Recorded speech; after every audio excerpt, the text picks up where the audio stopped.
શ્રી દોલતરામજી કૃત ચડાળા, તેમાં બીજી ઢાળ પર આપણે આવ્યા છીએ અને એમાં 7 તત્વની ભૂલનું આપણને વર્ણન ચાલે છે.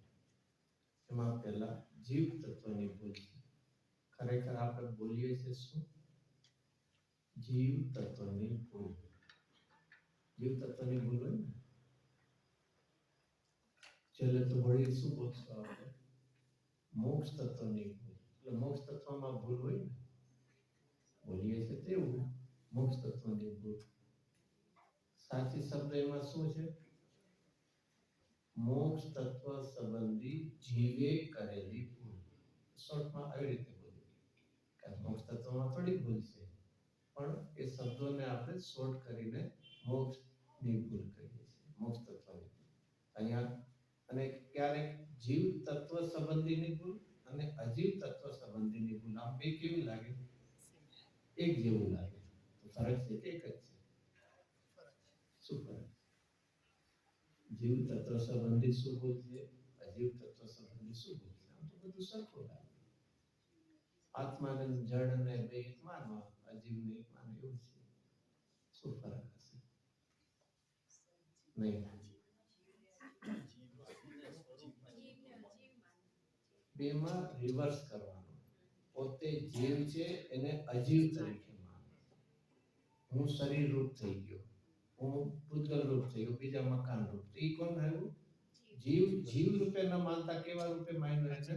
અજીવ રૂપે, જળ રૂપે. હજી એક શબ્દ કયો હશે? અજીવ, પછી જળ, હજી ત્રીજો શબ્દ ઇક્વિવેલન્ટ, અચેતન. તો 3 શબ્દોમાં ફરક છે કે એક જ છે? અજીવ, જળ અને અચેતન 3 વર્ડ છે ને, ત્રણે બધા એક જ. બે વચ્ચે ઇક્વલની સાઇન કે કઈ ફરક છે? વિચારવું પડે. આવું બધું, આ તો બધું શેમાં ભણ્યા છે? પાઠશાળામાં ભણ્યા છે. પણ હવે અમે કેવા થઈ ગયા? મોટા થઈ ગયા. એટલે બધું પાઠશાળાનો પાયો ભૂલી જવાનું. નહીં તો શું ફરક શું છે?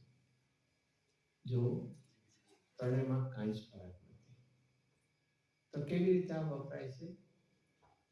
કે તમે દ્રવ્યથી જો વિચાર કરો તો જીવની સામે અજીવ, એ જ આવે ને ભેદ.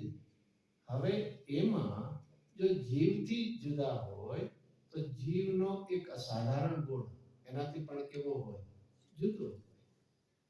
પેલા કોનો જીવ અજીવમાં કોનો ફરક આવ્યો? દ્રવ્યના લેવલથી. અને જો દ્રવ્યથી જુદો હોય તો દ્રવ્યનો, જીવનો અસાધારણ ગુણ કયો છે? ચેતન. તો ચેતન સામે અચેતન. થઈ ગયા સરખા. અને એ અચેતનની કેવો છે?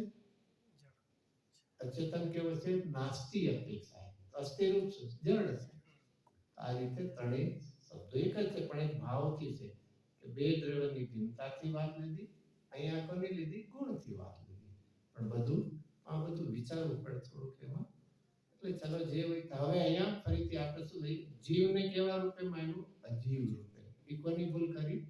જીવ સંબંધીની ભૂલ. હવે ત્યાંથી લેવાનું. અજીવને કેવા? મારા. એ કેવી રીતે? પણ એટલે હું શરીર છું. એ શું આવ્યું? અહંકાર. હું પણ. અને પૂતગલ, શરીર બધા મારા છે, એ મમકાર. તો જે પર પદાર્થી કેવા? જળ, અજીવ, અચેતન હોવા છતાં એને કેવા માન્યા?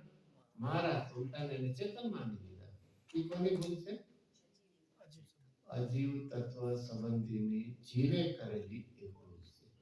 તો આ રીતે આમ થોડુંક આ કેવું લાગે? એક અઘરું લાગે કે આ શું આટલું બધું માંડ આમ ભેગું કર્યું અને શરીરને માંડ સાચવીને રાખ્યું છે ને. ઘણા તો કે અમને તો દવા જ લેવી નથી પડતી, અમારું તો સારું જ હોય છે. માંડ કેર કરીને કેવું છે? હેલ્ધી રાખ્યું છે. અને તમે કહો કાંઈ ન કે આવું બધું સાચવીને રાખ્યું છે કે નહીં શરીરને? તારે તો કાંઈ દવા લેવી નથી પડતી, કાંઈ એવું તો બધું છે બધું. અરે ભાઈ, એ જ મોટામાં મોટી છે. ખરેખર બીજાની ચીજને પોતાની માને એને જગતમાં શું કહેવાય? કોણ ચોર છે? ક્યારે આવી એક કલ્પનામાં આવે છે ક્યારે? અને ઓછો થોડા ચોર નથી, ઓલા કદાચ એકા ઘરમાં બે, આપણે કેટલાનું કર્યું છે? હજી એમાં ઉમેરવું છે. અજીવને અજીવ તત્વની ભૂલ છે ને, એમાં આપણે વિચારીએ અજીવને આપણું માન્યું તો ક્યાં અજીવને બધા હજી એમાં કઈ ઉમેરવું છે? ત્રણેય લોકના હજી એટલે એમાં ઉમેર બધા એટલે ત્રણેય લોક તો કીધા, હજી એમાં કઈ ત્રણેય કાળ શું છે? જીવે જ્યાં છે ને એટલા માટે રુચિને પછી એમાં ભાગલા ન પાડે, શ્રદ્ધા ભાગલા ન પાડે કે આટલા પડ મારા ને આટલા નહીં, આ કાળમાં મારા ને પછી નહીં, એવું ને. જ્યાં જેને એકત્વ લાગ્યું છે ત્યાં સર્વાંગે ક્ષેત્ર ને માટે નહીં, કોઈ પણ ક્ષેત્ર ત્રણ લોકમાંથી કોઈ કે અમે જોયું નથી. ચાલ એક એક્ઝામ્પલ લઈએ, અમેરિકાનું એક કોઈ બિલ્ડિંગ લઈ આપણે, મેં કોઈ દી જોયું નથી એટલે મને એમાં એકત્વ શું મારે નહીં બોલવાનું, હવે શું એનું નથી, બરોબર ને? હા એટલે જોયું જ નથી એટલે નથી ને. આ તો હું નથી માનતો એટલે જ કહું છું, એટલે મારું તો એટલો દોસ્ત ઓછો થયો ને. અમેરિકાનું એ બિલ્ડિંગ મેં જોયું નથી અને તેથી એને હું મારું માનતો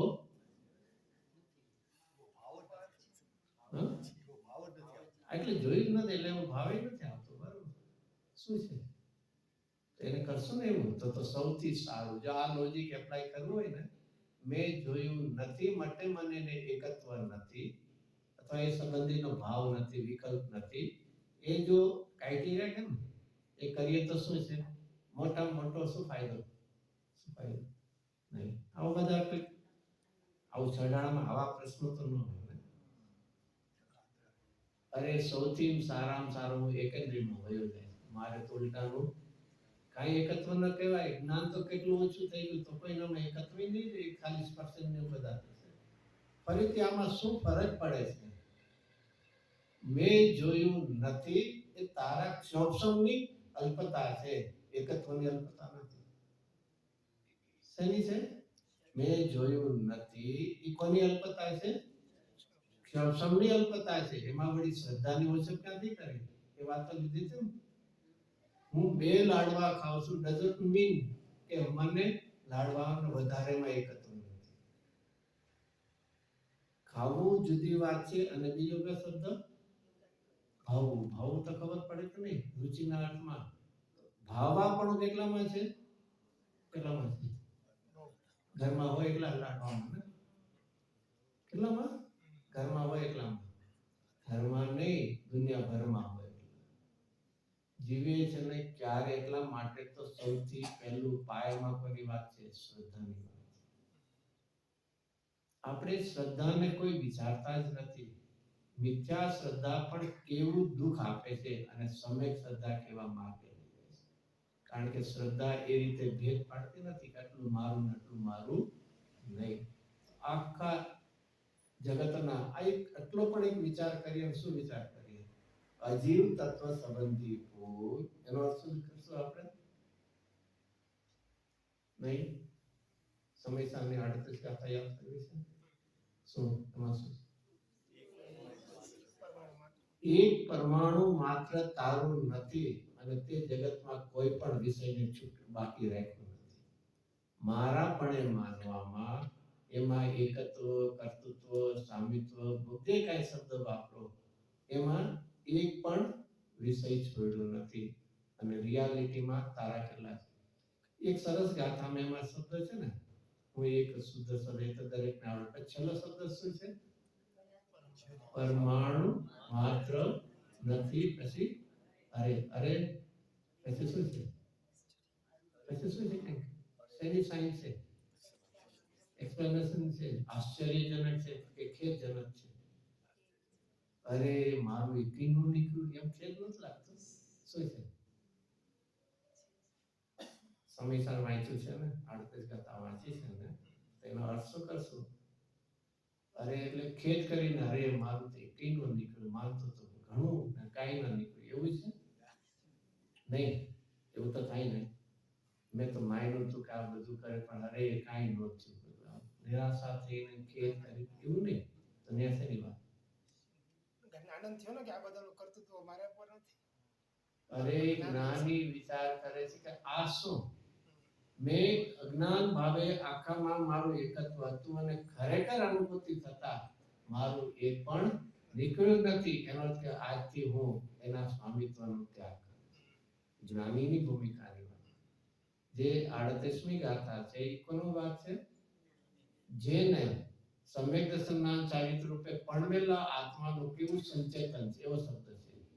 એના માટે જેને આત્માની અનુભૂતિ એ જોવે છે કે હું અજ્ઞાન ભાવે કોઈ પણ એક પરમાણુને પણ બાકી રાખ્યા વગર મારા પણ માનતો હતો અને જે અનુભવમાં જોયું તો શું મારું કોણ લાગ્યું?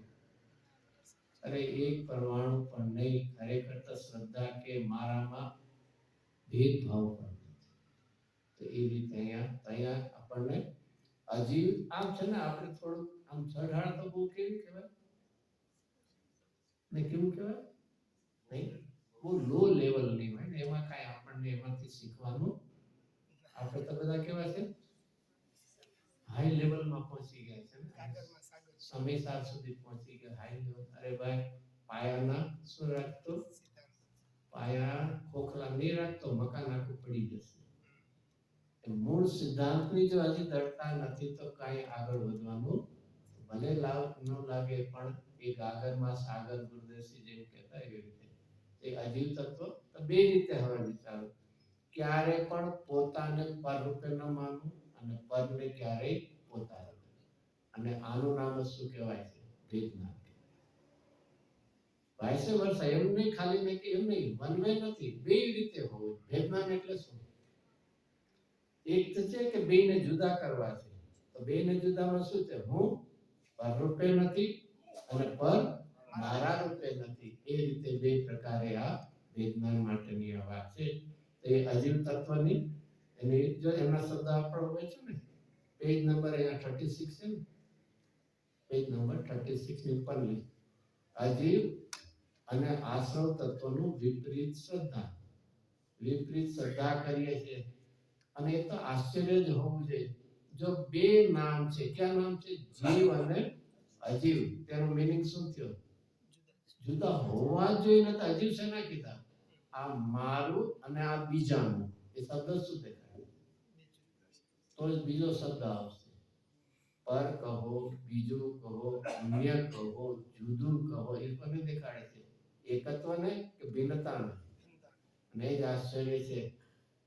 અજીવ બોલે અને અજીવ મારું જીવનું છે. એક શબ્દ કેવો લાગે? અજીવ જીવનું છે અથવા જીવ અજીવ રૂપે. કેવું આશ્ચર્ય લાગે? ખાટું લીંબુ ગળપણ રૂપે છે અને ગળી સાકર ખાટા લીંબુ રૂપે છે. અરે ભાઈ તે બે જુદા કીધા, એક ખાટો કીધો અને એક ગળ્યો કીધો. એક કેમ હોય? એમ એક કોણ કીધું? એક જીવ કીધો અને બીજો શું કીધું?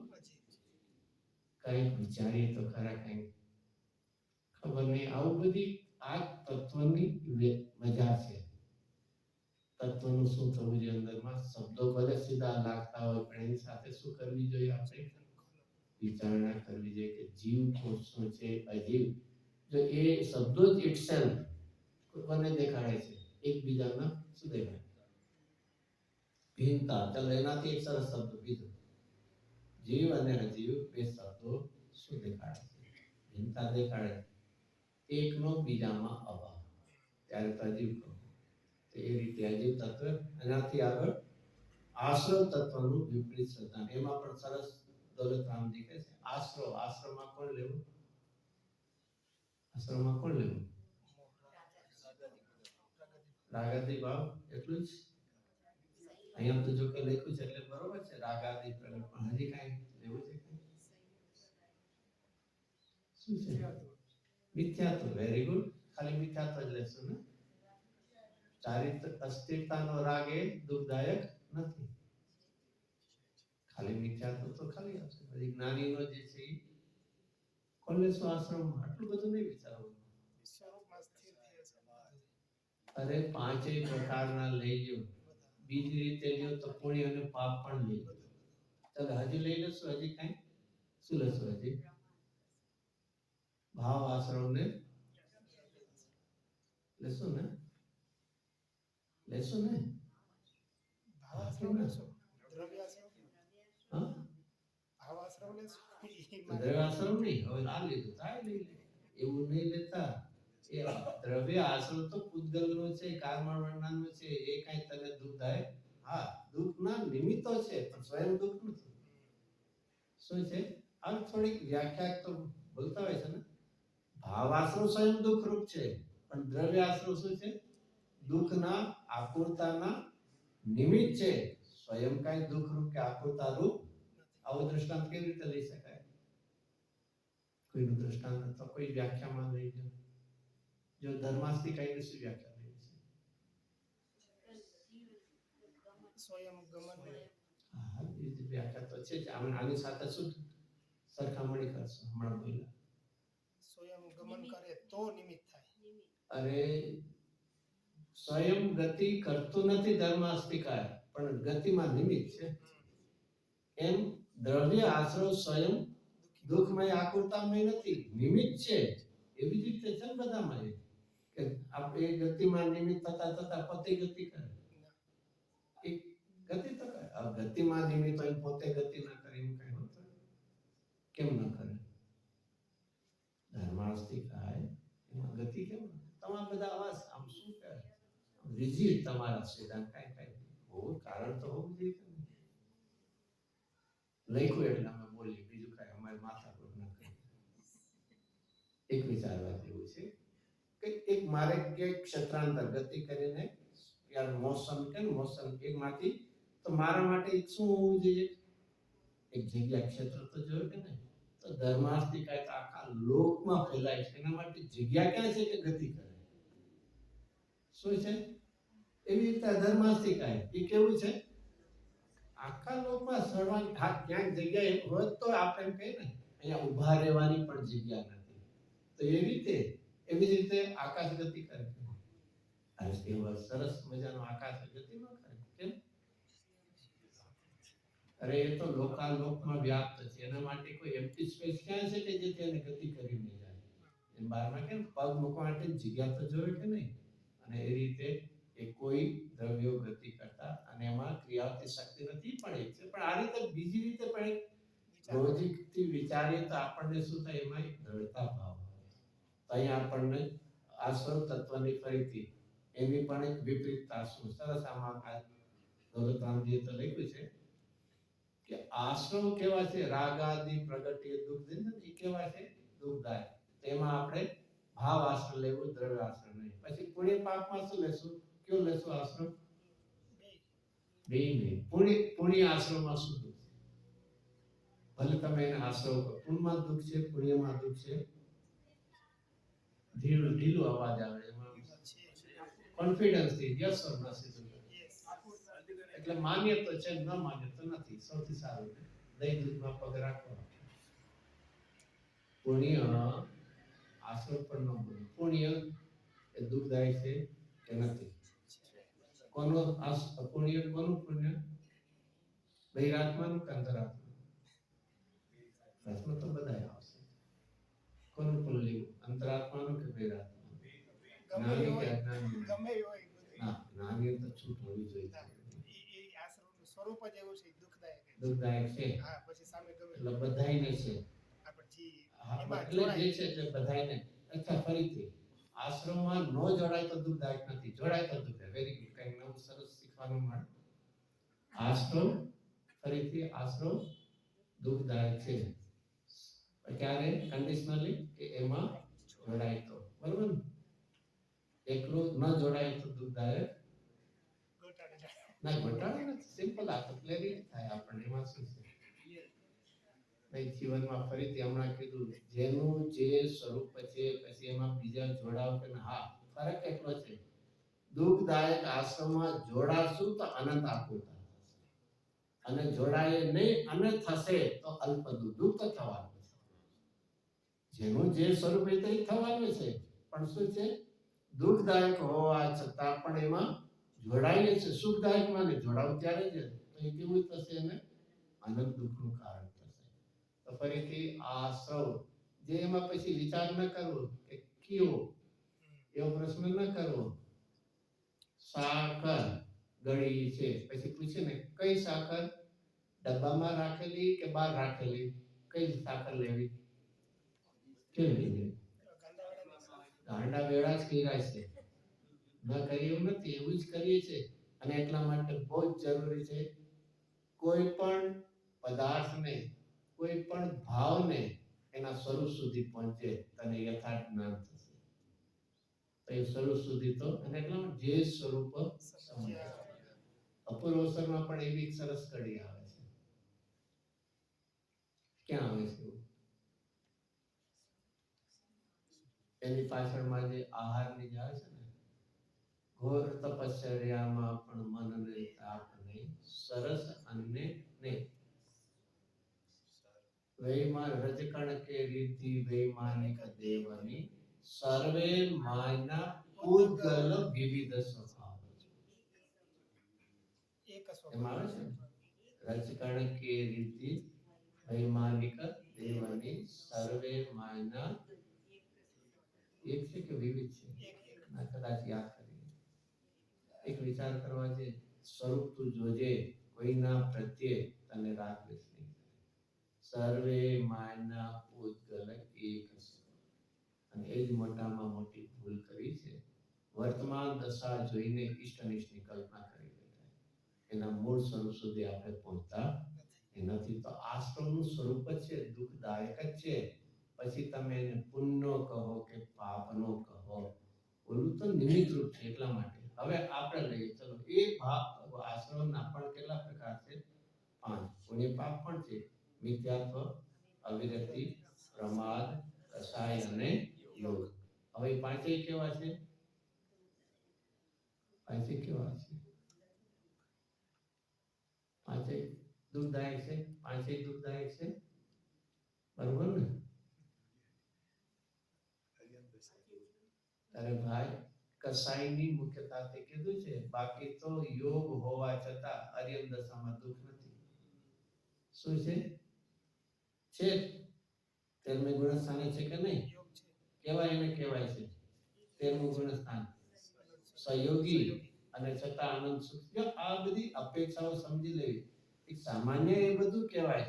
અને એ રીતે પણ કહેતા આવું શું કામ કીધું? કે એટલા માટે કીધું કે એ યોગ હશે ત્યાં સુધી પણ શું આવશે? કર્મ તો આવશે. એટલે એક નિમિત્ત પણ આની સાપેક્ષતા. બાકી વેદનથી જોઈએ તો ચાલે છે.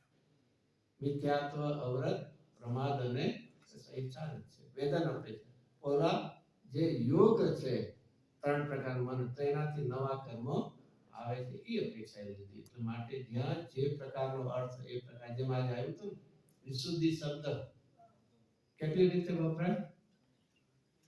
3 પ્રકારે. એક શુભ ભાવના અર્થમાં પણ વિશુદ્ધિ કહેવાય. નિર્મળ પર્યાય પ્રગટ થાય એને પણ વિશુદ્ધિ કહેવાય. અને આત્માનો સ્વભાવ પણ એક વિશુદ્ધ છે, નિર્મળ છે, પવિત્ર એ પણ.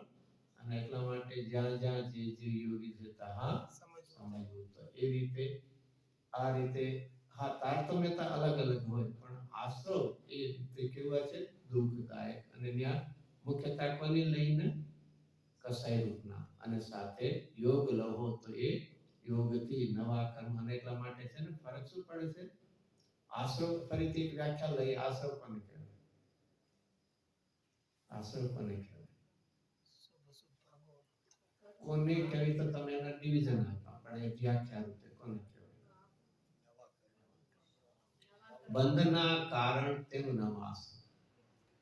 એમાં બે આવશે, ભાવ બંધ અને દ્રવ્ય બંધ. ઓલું તો નવા કર્મ ખાલી દ્રવ્ય બંધ આવશે. બંધના કારણ એનું નામ શું છે? આશ્રવ છે. અને બહુ સિમ્પલ છે. કોઈ પણ ચોરને જેલમાં ક્યારે પૂરશું? લાવીએ છે તો પુરાય છે. એમ આશ્રવ થાય છે તો બંધ થાય છે. છે ને પ્રોસેસમાં. કોઈ પણ ચોર પકડાણો નથી એટલે કે જેલમાં ક્યાંથી પણ એના પુતળાને નાખશું. તો કોઈ પણ કાર્ય શું છે? એમાં આશ્રમમાં આવવું અને પછી રોકાવું. તે આશ્રવ એટલે શું છે? બંધના એક કારણ છે. અને એમાં પણ આવે છે ને કસાય અને યોગ. બંધ કેટલા પ્રકાર છે? બંધ તો આગળ આવશે પણ છતાંય લઈ બંધ કેટલા પ્રકારના છે? 4. પ્રકૃતિ, પ્રદેશ, સ્થિતિ અને અનુભવ. એમાં યોગ શેના માટે છે? પ્રકૃતિ અને પ્રદેશ માટે. અને કસાય શેના માટે? મોહ કહો, કસાય કહો, એ સ્થિતિ અને અનુભવ. ચલો એ તો કર્ણાની ઉપયોગ છે. આપણે અહીંયા હવે બહુ સુંદર રીતે આ બધી વ્યવસ્થા છે. આપણે કોઈ દી એ બધી વિચારતા જેવું નથી કે ક્યારે પણ કેટલું નહીં વેદનમાં મુખ્યતા હોવી જોઈએ. તો કસાયથી વેદન છે. ઓલે જથ્થો આવ્યો ઓછો એમાં કઈ તને વેદન નથી થવાનું, પણ આપણી નજર શેના ઉપર હોય છે? એના ઉપર હોય છે. ચલો આગળ આપણે આ ગાથા લઈએ, પદ લઈએ 5મું. તન ઉપજત અપની ઉપજ જાન, તન નસત આપ કો ના સમાન. પ્રગટ એ દુઃખ દે નતિ નહીં કો સેવત ગિનત છે. પહેલી અજીવ તત્વ સંબંધીની ભૂલ છે. તન ઉપજત અપની ઉપજ જાન. અહીં આટલામાં શું આવી ગયું? જન્મ. એને દેખાય છે ને? તન ઉપજત અપની એટલે કોની? આત્મા. અને તો સિમ્પલ છે ને? મહાવીર ભગવાનનો જન્મ ક્યાં થયો? હમણાં જ કયું દિવસ, એમાં કઈ પૂછવાનું નથી. મહાવીર ભગવાન, ચલો ભગવાનનો નથી, ચલો બહુ સારી વાત કરી. ચલો બાળક વર્ધમાન, એ તો સાચું કહ્યું. એ ખોટું. હા, આ તો બાળક નામ તો છે જ ને. એટલે એ તો પછી તો પાડ્યું તો અથવા પહેલેથી તમે કહો તો બાળક તીર્થંકરમાં અથવા એક બાળકનો જન્મ, બરોબર? હજી એવું લેવું શું છે? ક્યાં છે? ક્યાં છે? અરે ભાઈ, એમ ભગવાનનો કે જીવનો જન્મ થતો જ નથી. તન ઉપજત પણ શું છે? અરે પૂતગલનો પણ જન્મ નથી ને આત્માનો પણ નથી. પૂતગલના પરમાણુ શરીર રૂપે પેડમાં છે ને આપણે માનીએ જન્મ છે. બીજું શું છે? તન ઉપજત એટલે શરીરના જે પરમાણુ હતા એ હવે કેવા થયા? સ્કંદ રૂપે થઈને શેમાંથી થયા? અત્યારના મનુષ્યની વાત કરીએ તો આહાર વર્ણમાંથી. આહાર વર્ણના જે પરમાણુ જે હતા એ હવે વર્ણ એટલે સ્કંદ રૂપે પેડમાં, અને એમાંથી આ શરીરની રચના ઓદારિક અને વૈકૃતિની થાય છે. એની બદલે ક્યાં માની લીધો? કોનો જન્મ થયો? મારો જન્મ થયો. અને મારો જન્મ થયો તો શું કરવું જોઈએ? સેલિબ્રેશન કરવું જ જોઈએ ને? અરે જન્મ લેવો એ કોઈ સારી વાત છે? અશુચિથી ભરેલા શરીરનું ધારણ એ તો કોઈ મોટું એચિવમેન્ટ કર્યું છે? ભાવ લીધો છે એનો અર્થ છે કે ભૂતકાળમાં ભાવ મળે એવા ભાવમાં હતો, ભાવનો અભાવ થાય એવો ભાવ નહોતો. જે કોઈ અત્યારના ભાવ કોને સૂચવે છે? ભૂતકાળમાં શું હતું? કોઈ કે અમે આયુષ બાંધ્યું, પણ આયુષ બાંધ્યું હતું ક્યારે બાંધ્યું હતું? ભાવ મળે એવા ભાવમાં તો હતો, એટલા તને ભાવ મળ્યો છે. અરે ભાવ રહિત થવાની ભાવના હોય તો કોઈ ભાવ નહીં માટે ઉજવણી નહીં કરતો. આમ તો બોલીએ ભૌતિક ભાવ કરવો છે, અને પાછું જન્મ દિવસ આવે તો બહુ જીવનમાં વિચાર કરે. ખરેખર બંધના કારણોનો આપણે ઘણો ભેગો કરીએ છીએ. બંધના કારણો થાય એવા ઘણા આવા વિષય એટલે કરીએ છીએ, પ્રસંગો કરીએ છીએ, પણ બંધથી રહિત થવાય, ભવથી રહિત થવાય એવું કેમ ક્યારે વિચારણા નથી? તો તન ઉપજત અપની ઉપજમાં. કોઈ કે આવું બધું કરીએ તો સમાજમાં કેવું કહેવાય? તમે જન્મદિવસ કઈ સેલિબ્રિટી ન કરે? ચાલો બહુ ન કરે તો કઈ નહીં, 50 વર્ષ થાય તો કેવી રીતે ઉજવો? ગોલ્ડન કહેવાય ને. 75 થાય તો ડાયમંડ, 80 થાય તો પ્લેટિનમ, બરોબર ને? ઉજવવું જોઈએ. શેની ઉજવણી? શું એવું ઉત્તમ કામ કર્યું છે? ભાવ લઈને શું ઉત્તમ કામ કર્યું કે તને? પણ એવું અંદરમાં એકત્વ પડ્યું છે કે તન ઉપજત અપની ઉપજત. હવે એની સામે તન નસત આપકો. ઘણા તો ભલે બોલે નહીં બોલે પણ આપણે શું થાય? આપણે મેળા પછી શું છે? શું છે? આપણે બોલે તેમ આપણે મેળા પછી શું વાંધો? આત્મા ક્યાં જાય છે? હું તો અહીંયા શરીર શું છે? હું તો ક્યાં રહી જવાનો છું? અહીંયા તો આત્મા જ એટલી ભિન્નતા આપણે માનીએ છીએ. આત્મા પોતે હોવા છતાં આવી ભિન્નતા માનીએ છીએ કે આત્મા ગયો. હું તો બરોબર ને ક્યારે પણ જીવનમાં વિચાર છે હું જે અહીંયા છું એ જ મારા ભાવ લઈને બીજી ગતિ બીજો નથી ગયો કોઈ. અને અહીંયા જે ભાવ કર્યા છે એનું ફળ ભોગવવા તૈયાર છે. પણ હજી એમ માને કોણ શું છે? હું તો કોણ છું? પોતાનું નામ જે હોય સુરેશ હોય હાથે જે હું તો સુરેશ છું અને સુરેશ હવે મરી ગયો. હવે મારે શું ચિંતા? એ તો આત્મા ગયો. અરે કમ સે કમ તારા પોતાના અસ્તિત્વનો ક્યારેય નકાર નહીં. પોતાના અસ્તિત્વનો નકાર એ મહામિથ્યા છે. આનંદ ગુણમય આવું અસ્તિત્વ અરે જેના અસ્તિત્વની સાધના માટે મુનિ રાજો વન જંગલની પ્રતિકૂળતાને પણ ગુણતા કરે એવા તત્વનો તું નકાર કરે છે કે હું તો આ નામ વાળો છું, હું તો આ શરીર વાળો છું. જે તત્વના આધારે સાદી અનંતકાળ સિદ્ધ ભગવાન ટકી રહ્યા છે એનું તું નકાર કરે છે. પણ એટલું એકત્વ થઈ ગયું છે શરીર છૂટતું દેખાય છે અને છતાં પણ પોતાને શરીરમાં એકત્વ દેખાય છે. કોઈ નહીં જોયું હોય ને કોઈનું મરણ નહીં જોયું હોય ને આપણે જોયું છે કોઈનું? જોયું છે કોઈનું? નથી જોયું. અરે એ જોતા તને ભિન્નતાનો ભાવ કેમ યાદ નથી આવતો? વૈરાગ્યની ધારા કેમ નથી? ક્યારે એમ ન સમજ્યું તો એનું થયું છે. આ શરીર કોઈ દી છૂટવાનું નથી એવું માનતો નહીં. એક રજકણનો જથ્થો બહેનો છે વિખરાતા વાર નહીં લાગે. સંયોગ છે અને સંયોગ વિયોગ થયા વગર અને ગુરુદેવસિંહના શબ્દોમાં તો શું કહીએ? સંયોગ વિયોગ લઈને આવે છે. થશે એમ નહીં ત્યારે જ વિયોગ. સંયોગ વખતે કઈ ભાવના કરજે? વિયોગની ભાવના કરજે. એની બદલે અનુકૂળ સંયોગ મળતા એટલું એને એકત્વ છે કે જાણે સંયોગ છે એ સદાય ટકવાનો. સદાય ટકે એ સ્વભાવ હોય અને છૂટે તે સંયોગ. તો અહીંયા આપણને તન ઉપજત અપની ઉપજત ધ્યાન તનન નસત આપકો નાશવાન. હવે આશ્રવ તત્વ સંબંધ રાગ આદિ પ્રગટએ દુઃખ દે. શું છે આનો અર્થ? શું થાય? શબ્દ રાગ આદિ પ્રગટ. પ્રગટ શબ્દો ત્યારે જ પ્રગટ એટલે અત્યારે હજી વર્તમાન કાળ એટલે ભૂતકાળમાં દુઃખદાયક નહોતા, અત્યારના જ છે. ભવિષ્યમાં દુઃખદાયક નથી. ભવિષ્યમાં તો હશે પણ અત્યારે જ્યારે રાગ થાય ત્યારે હા એ જ કહું છું. રાગ અત્યારના થાય ત્યારે ચાલો હજી એક રાગ પ્રગટ એટલે અત્યારના છે ત્યારે એ સિવાય હજી કાંઈ. અરે એના માટે પૂછવાનું શું છે? જેમ સાકર ગળી છે એ કોઈને પૂછીને નક્કી કરવાનું. તું અત્યારના જોઈ લે, તારા વેદનમાં જોઈ લે રાગ છે તો દુઃખ છે કે નહીં. કોઈ કે ના રાગ હોય તો દુઃખ એવું જરૂરી નહીં. જરૂરી નહીં ને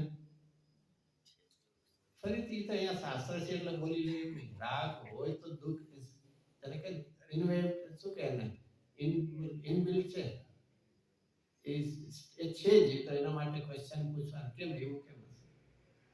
આવું બધા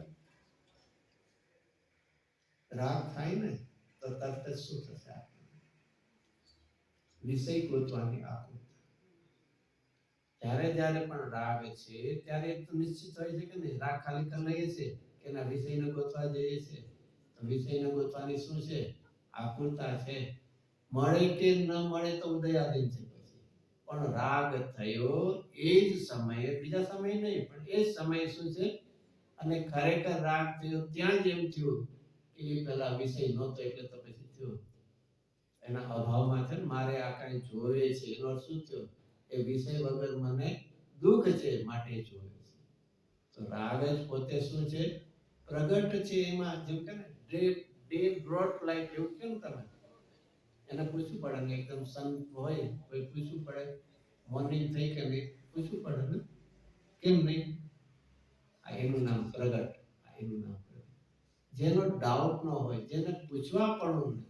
પ્રગટ એટલે વર્તમાન પ્રગટ તો છે જ પણ સાથે આવી તો અહીંયા દોલતરામજી કહીને પણ એ કે તું પેલા વિચાર કર રાગ તને થયો છે તો શું થાય તું વિચાર કર, અને નથી કરતો એટલે તને રાગમાં ઈચ્છિત વિષય મેળો.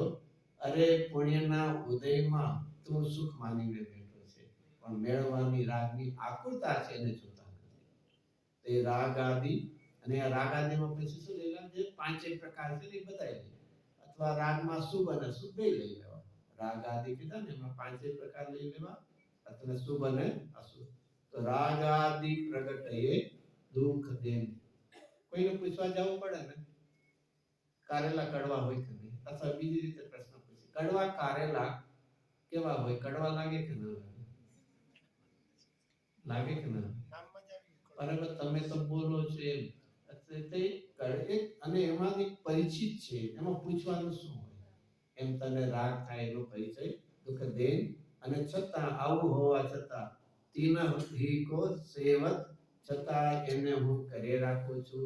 સેવા એટલે કે એની રુચિપૂર્વક કરે રાખું છું, ગિનત છે, અને એમાં હું આનંદ માનું. પ્રગટ અહીંયા કે પૂછવા જેવું જ નથી, તને છતાં પણ દુઃખદાયક હોવા છતાં એમાં તું કરીને રુચિપૂર્વક એકાકાર કરીને તેને સેવક, એની સેવના કરી એમાં એકાકાર થઈ લીન થઈને તું શું માને છે? એમાં આનંદ માને છે. એ કોની ભૂલ છે? આશ્રવ તત્વ સંબંધી જીવે કરેલી એ ભૂલ છે. એનાથી સામેના પાનામાં આપણે આવીએ, બંધ અને સંવર તત્વની વિપરીત સત્ય. આ રીતે શું છે, આ બધા મિથ્યાત્વ છે એમાં આવા, અને આમાં એક કોઈ કે આપણને એક તત્વની ભૂલ છે બીજાની ભૂલ નથી, તો એવું નથી. જે તો કેવી છે, બધાની ભૂલ છે. એમ નહીં કે ના મને જીવ અજીવની ભૂલ તો છૂટી ગઈ, પણ હજી આશ્રવ બને એવું નથી. હશે તો બધાની છે. એનો આપણે લઈએ છઠ્ઠું પદ લઈએ, બંધ અને સંવર તત્વની વિપરીતતા. શુભ અશુભ બંધ કે પદ में जान, रति अरति करे निज पद विसार, आत्म हित हेतु विराग ज्ञान, रखे आप को कष्ट दान. પેલું કોની વાત આવે છે? બંધ તત્વ. કારણ કે આશ્રવ પૂર્વ બંધ છે ને, એક આ પણ આપણે એક વિચાર કરીએ, સાત્વિક તત્વ આપણે કેવી રીતે સિક્વન્સમાં કેવી રીતે બોલીએ? જીવ અજીવ આશ્રવ બંધ સંવર નિદ્રા અને મોક્ષ. બરોબર છે? સમયસારમાં આ સિક્વન્સમાં અધિકાર છે. એવું કેમ કર્યું? એવું કેમ? અમે તો ભાઈ પાઠશાળામાં આ રીતે શીખીએ છીએ, એમાં કર્તા કર્મને પુણ્ય પાપ પણ આવી ગયા, પણ આપણે એટલા લઈ જીવ અજીવ તો કોમન છે, નથી વાત. પછી આખી જે આશ્રવ પછી કોણ આવે? કેમ ભાઈ? આશ્રવ પૂર્વક તો બંધ થાય છે, તો બંધ લેવું જોઈએ ને. અને સંવનિજા પૂર્વક શું થાય છે? મોક્ષ થાય છે. એવું લેવું જોઈએ ને.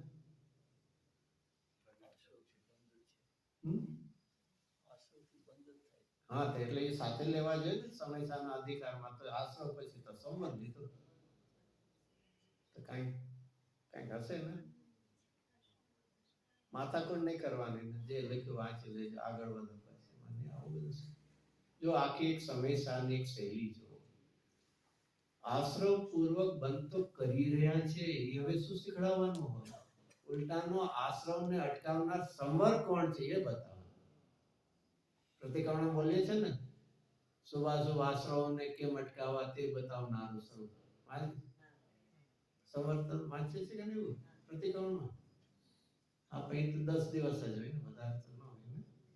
જો એક શૈલી વિચારવા જેવી છે, કંકુનાચાર્ય અમૃતચંદ્ર, કે આશ્રવ પૂર્વક બંધ કરી રહ્યો છે, એમાં કઈ નવી વાત નથી. અને એ રીતે વિચાર કરીએ, એ 7 તત્વ મુખ્યતા લઈ, એમાં સરસ છે એકબીજાનો ઓપોઝિટ રૂપ. શું ઓપોઝિટ રૂપ? જીવ અને અજીવ તો ઓટોમેટિક છે. પછી આશ્રવ અને સંવર ઓપોઝિટ છે. આશ્રવ બનતા તે ફેમિલી એકબીજા, તો આ કેવા છે?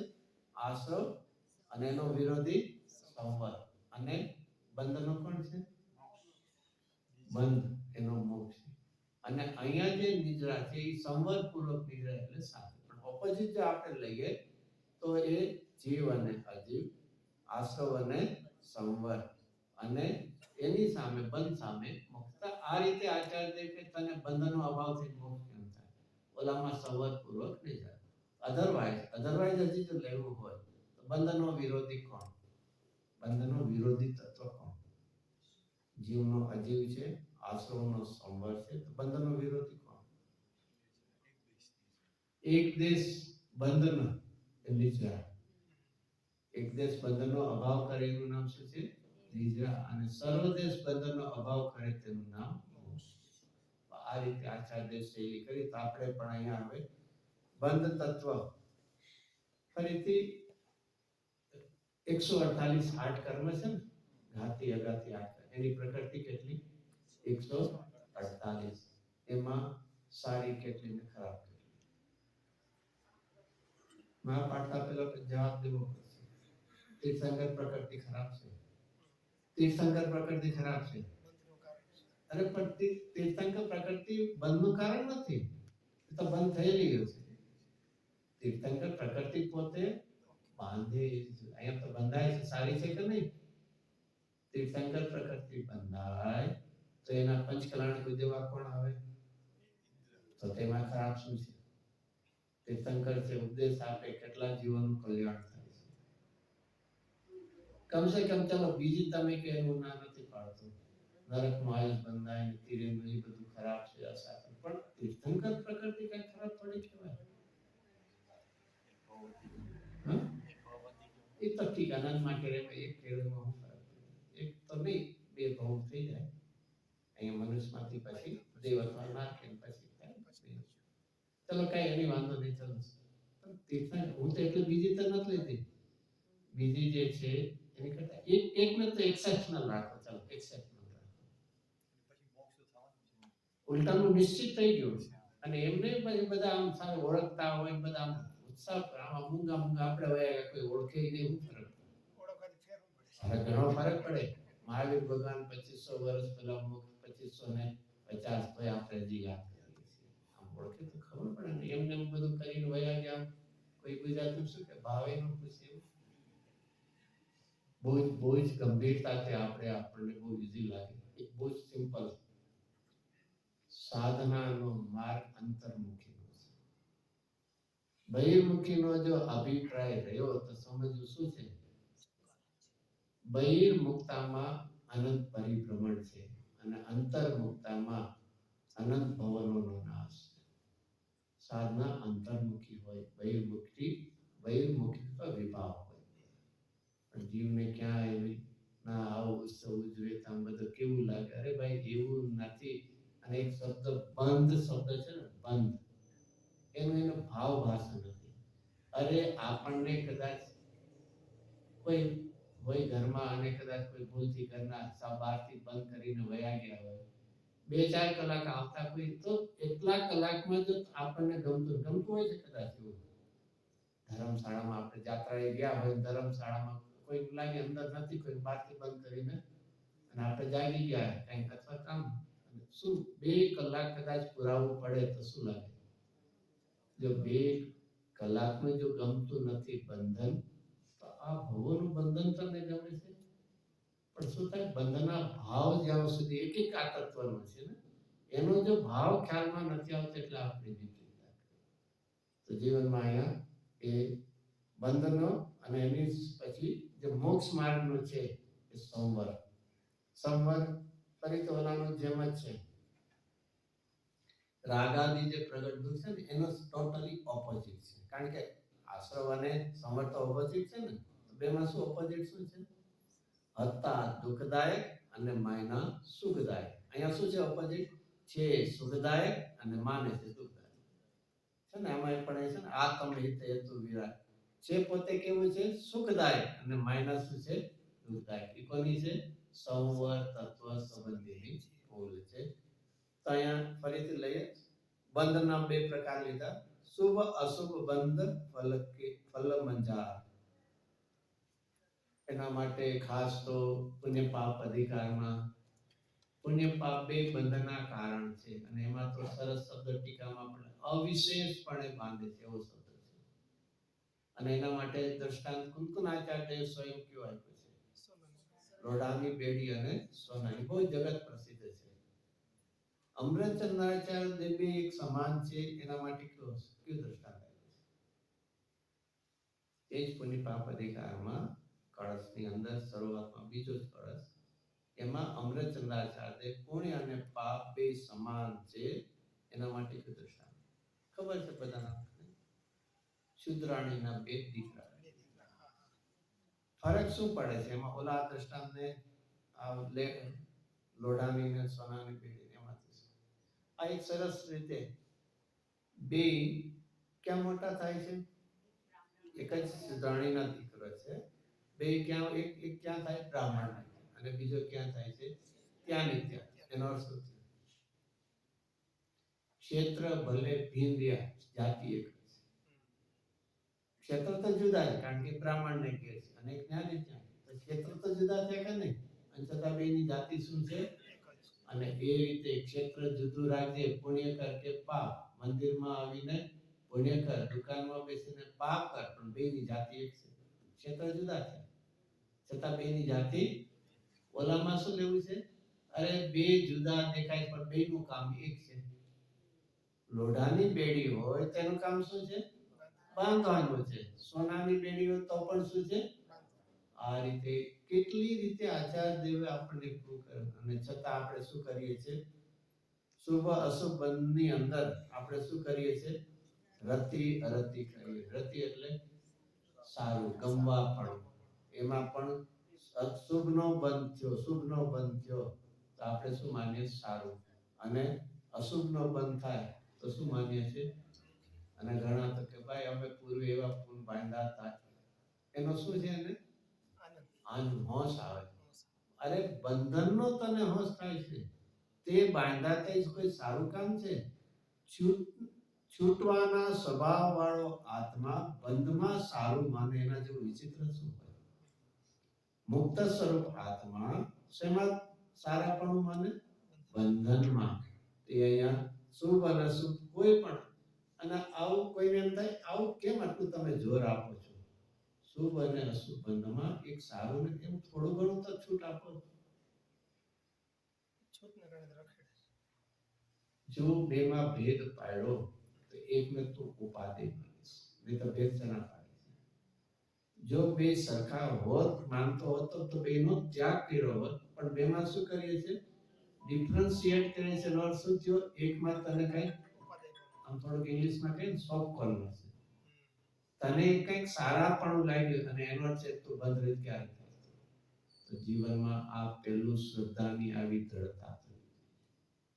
જ્ઞાનમાં વિવેક છે કે ભાઈ દેવશાસ્ત્ર ગુરુ પ્રત્યે મને ભાવ ભક્તિનો થાય છે, પણ એ જાણે છે કે મારો બીજો કોઈ પુરુષાર્થની એવી ધારા નથી કે સ્વભાવમાં જ રહે છે. મુનિરાજને માટે પણ મુનિરાજની ભાવના શું હોય છે? છઠ્ઠે ગુણ સ્થાને આવતા હશે, 28 મૂળ ગુણ આદિ પાડતા તો હોશ હશે. અરે અમારી જો ઉપયોગનો સ્વભાવમાં જ રહે એવો પુરુષાર્થ જો હોય તો છઠ્ઠામાં નથી. પણ શું થાય? એવી ચારિત્રની ઉગ્રતા નથી, પુરુષાર્થની તીવ્રતા નથી, એક લાચારી પણ. દવા લેવી આનંદથી લઈએ છીએ, મેડિસિન લઈ આનંદથી લે, એન્જોય કરવા, તો શું છે? ડેસ્પરેટ છે, લાચારી છીએ, કારણ કે બીજો કોઈ આપણી પાસે સોલ્યુશન નથી, ઉપાય નથી, હોશથી નથી લેતા આપણે. એમ એ જે રાગ થવો અને બંધ, અહીંયા તો બંધ છે એટલા માટે શુભ કે અશુભ. અરે અને એટલા માટે બહુ સરસ છે. તીર્થંકર પ્રકૃતિ કોને બંધાય? કઈ ભૂમિકામાં બંધાય? બહિરાત્મપણામાં, અંતરાત્મપણામાં. એવું એવું ઈસુ સૂચવે છે. જેને નિષેધ છે એને બંધાય છે, અને જેને એમાં એકત્વ છે એને બંધાતું નથી. એક ગુરુદેવસિંહને એક ભાઈ એવી રીતે કીધું કે તીર્થંકર પ્રકૃતિ બંધાય તેવું સારી એમ. ત્યારે ગુરુદેવ તીર્થંકર પ્રકૃતિ બાંધવાનો જેને ભાવ છે એને શું છે? ને આગળ બે શબ્દો સાંભળો. એ તીર્થંકર નહીં થાય, તેતર થાય તો સારું છે. તેતર એટલે બર્ડનું નામ છે, પક્ષીનું. અરે બંધનની ભાવના છે એને આવા પુણ્ય પણ નથી હોતા. કહેવાનો હેતુ શું છે? જેને પુણ્યની અધિકતા છે, બંધની છે, એને આવા 63 લાખ પુરુષોના બંધ થાય એવું બંધ પણ નથી.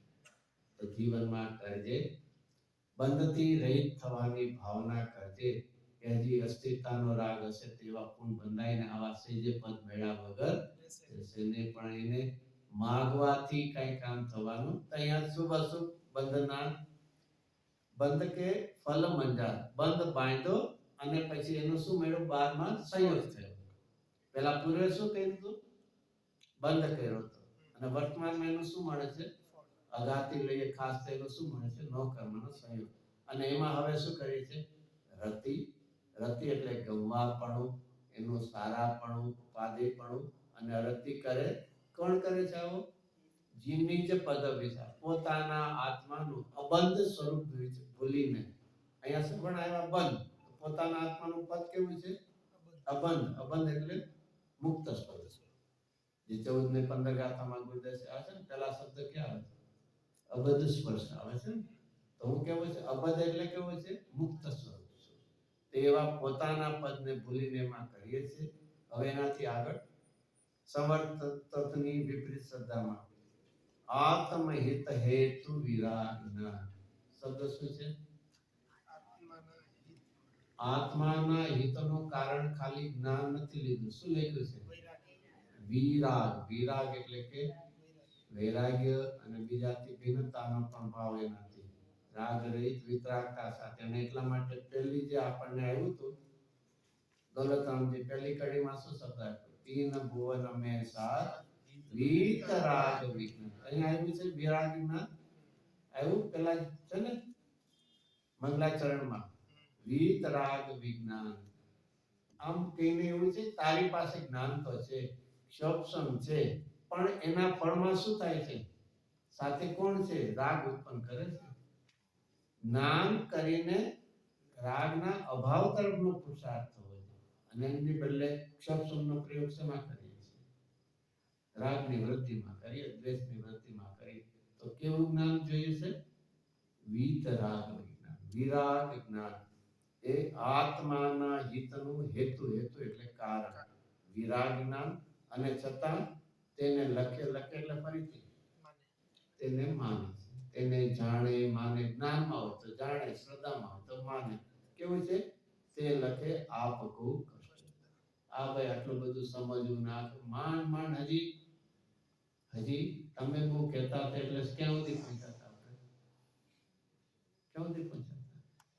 શરીર મારું નથી ત્યાં સુધી માંડ આમ ગળે ઉતારવું પરસેવ થઈ ગયું. એમાં વળી ક્યાં પહોંચાતા? હવે શું કહે?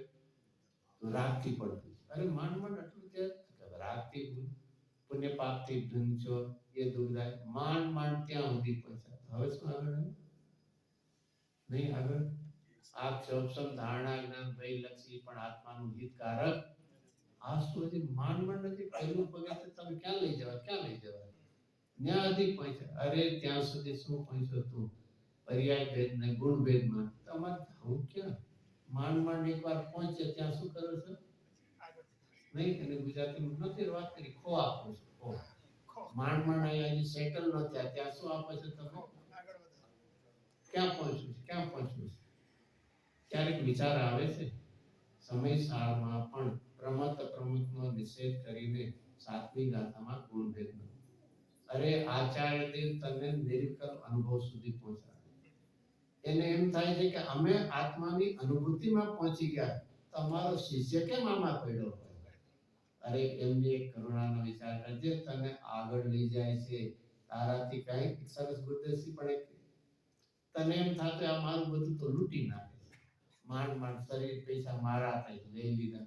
એની બદલે ચલો થોડા શુભરાગ એવો કરતા એ પણ તારું લૂંટાતું નથી.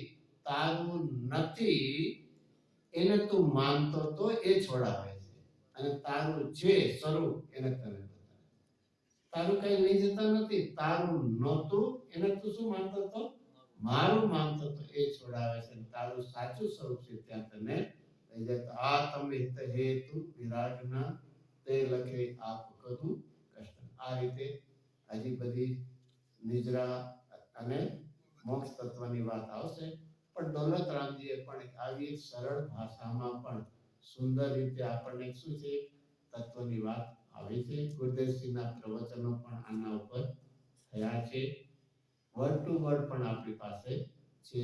તો ભલે આપણને એમ ન વિચારો કે અમે આમાં છ દાડામાં શું થોડું ઇન્ફિરિયર લાગે ને હજી છ દાડામાં છો અરે ચિંતા ના કરવી. છ દાડા પર ગુરુદેવસિંહે પણ પ્રવચન આપ્યું ત્યારે એમણે કીધું ને આ તો બધું બહુ સહેલું તમે સમજી લેજો વાંચી લેજો.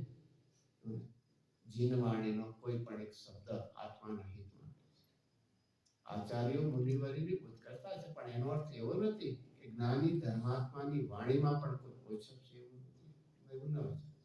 મૂળ તત્વ તો વિતરાકા એમાંથી કાઢતા આવડે તો સમજી લેવું મારા માટે સાર્થક છે.